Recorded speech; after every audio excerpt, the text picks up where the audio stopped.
A young and promising Nigerian woman, Nurse Relocated, was killed in the UK by her husband, Abodunde David Olubumi, just months after they relocated from Nigeria to the UK.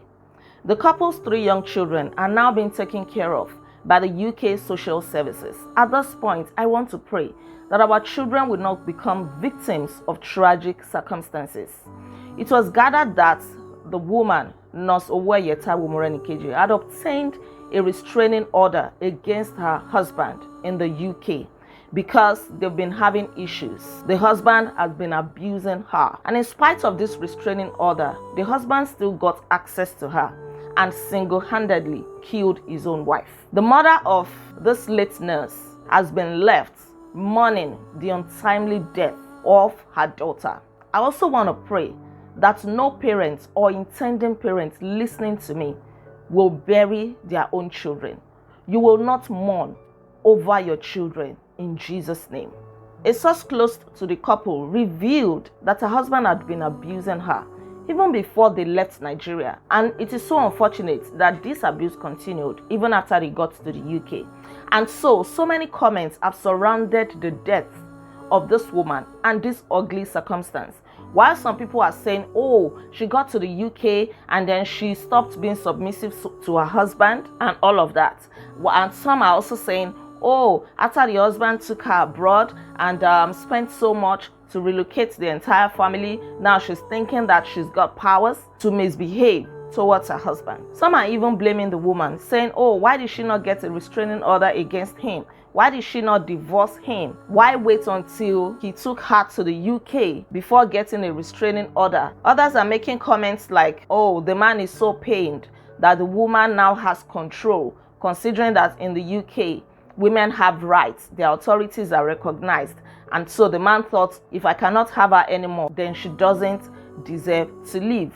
Well, from what I gathered, the woman is a nurse, and she was the one that got a nursing job in the UK through sponsorship, and then took her husband and their 3 children as dependents to the UK. So this is not a case of the man took her abroad, spent money on her, and then she thought that she had grown wings. Well, as I always do on this channel, I don't share the stories just for sharing sake. I don't share the stories just for gist sake. Because when things happen like this, I always think about it. What can we learn from this? Because trust me, so many cases like this have happened in the past. And as long as human beings will continue to be human beings, we'll still have cases like this. So we need to learn. And number one thing that I have to say is that nothing on earth justifies a human being killing another human being. That means to say nothing justifies what the man has done. Nothing would ever justify this man's action to kill his own wife. Nothing at all justifies that. Whether she is to blame or not, she did not deserve to die. I cannot even imagine how a husband would kill his own wife, your lawfully wedded wife. And I'm also going to say, control your temper. I've made a video on this channel before where I shared about anger. Control your anger. Control your temper. Everybody has got temper, no matter how little. But we all need to control it. If you need to run away in the face of provocation. If you need to walk away in the face of provocation. By all means, control your anger, because I can only imagine that this man is now regretting his action, having realized that he has to spend most of his life or even the rest of his life behind bars. So of what gain is this to him? I'm also going to say, watch out for signs of abuse in a partner. Don't date or cut somebody with your eyes closed. Watch out for the signs, because trust me, they don't easily go away. You are not the one to say, oh, he's going to change or she is going to change. Watch out. If they don't change before you get married, then it is not worth it going into that marriage. You don't want to go into marriage that is supposed to be blissful, that is supposed to bring you peace and happiness and joy. That marriage is what eventually kills you. It is not worth it, if you ask me. And also, before you take any action, before you do anything, think about your children. If the marriage has produced children, think about those children. Now I can only imagine what those children are going through. They are the victims of this dysfunctional marriage. And I can only imagine living the rest of their lives with the trauma that their dad killed their mom. It is unfair putting innocent children through this trauma. My final thought on this matter is this. Don't japa if you know that your marriage is shaky or unstable. An unstable marriage in Nigeria or in your home country may not survive in a country like the UK, where the law works and where the system works. So before you japa, have a heart-to-heart talk with your spouse. Have a frank talk with your wife and your husband.